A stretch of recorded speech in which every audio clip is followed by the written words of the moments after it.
Hello friends, welcome to you my YouTube channel.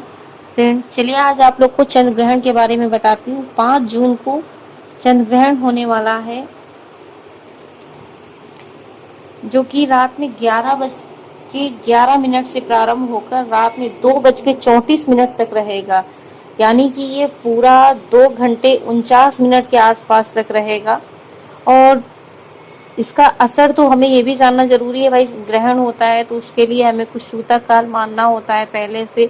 सूतक काल means उसके जब शुरू हो जाता है सूतक काल, तो उसमें हम लोग खाने पीने में परहेज करते हैं, पूजा पाठ नहीं करते। मोस्टली जो प्रेग्नेंट लेडी होती है उनको तो इस चीज़ को बहुत ही ज़्यादा मानना होता है। उसमें बोलते हैं कि बहुत सारी सावधानियां बरतनी चाहिए, वो भी बताऊंगी आप लोगों को। लेकिन पहले ये देख लेते हैं कि इस ग्रहण का असर हमारे देश में कितना होगा। इसका असर हमारे यहाँ नहीं होगा।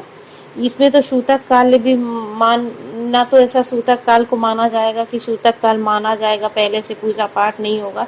इसलिए आप आराम से पूजा पाठ कर सकते हैं, रात में आरती वगैरह भी कर सकते हैं, भगवान को भोग भी दे सकते हैं, सब कुछ कर सकते हैं, सब कुछ खा पी सकते हैं।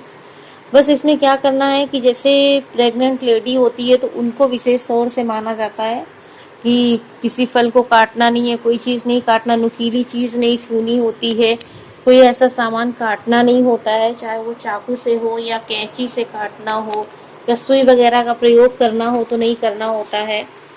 और खाने पीने में परहेज होता है तो उन्हें इस चीज़ों को मानना नहीं होता है, क्योंकि क्या होता है कि अब आजकल तो इतनी प्रॉब्लम होती है कि लोगों को मेडिसिन तो लेनी ही लेनी होती है, इसलिए खाने पीने का भी उनको ऐसा कोई परहेज नहीं करना होता है।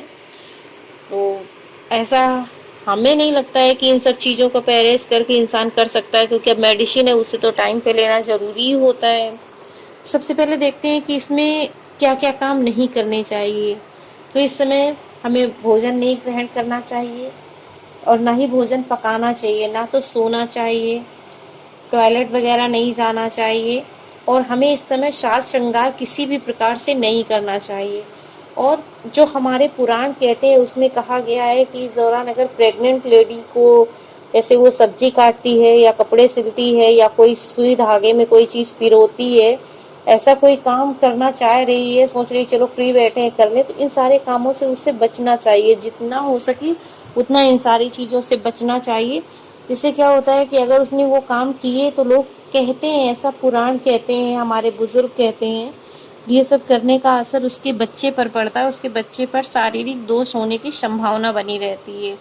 और इसीलिए ग्रहण के दौरान जो होता है, वो प्रेग्नेंट लेडी घर से बाहर नहीं निकलती हैं, उनकी छाया भी ग्रहण की नहीं पड़नी चाहिए उनके ऊपर। तो इन सारी चीज़ों को माना जाता है। मोस्टली कहते हैं कि ग्रहण के समय जितना हो सके उतना आप पूजा पाठ करिए, भगवान को ध्यान करिए, क्योंकि इस समय हमारे भगवान कष्ट में होते हैं। अगर हमारा चंद्र ग्रहण है तो चंद्र देवता कष्ट में है, सूर्य ग्रहण है तो सूर्य देवता हमारे कष्ट में है। तो ये सारी चीज़ें होती हैं जो कि हमें माननी चाहिए।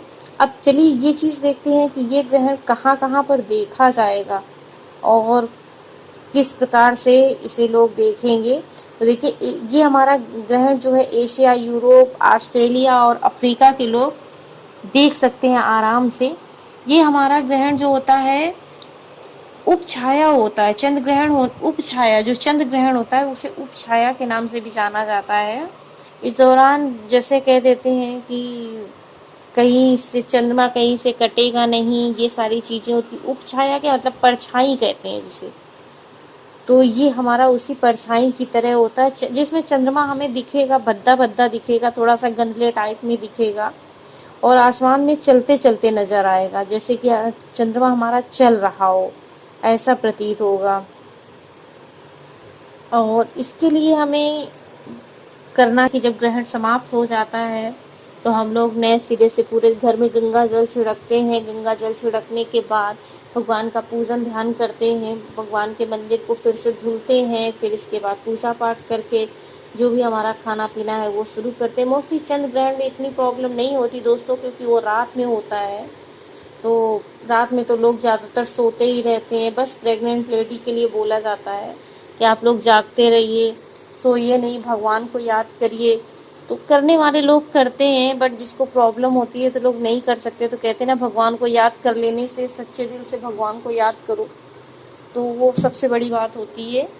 और खाने पीने की जो भी चीज़ें होती है उन पे लोग इसीलिए तुलसी दल वगैरह डाल के रखते हैं, जिससे कि खाने पीने की चीज़ें किसी प्रकार से प्रदूषण से मुक्त रहें और किसी तरह का इस पे कोई असर ना हो।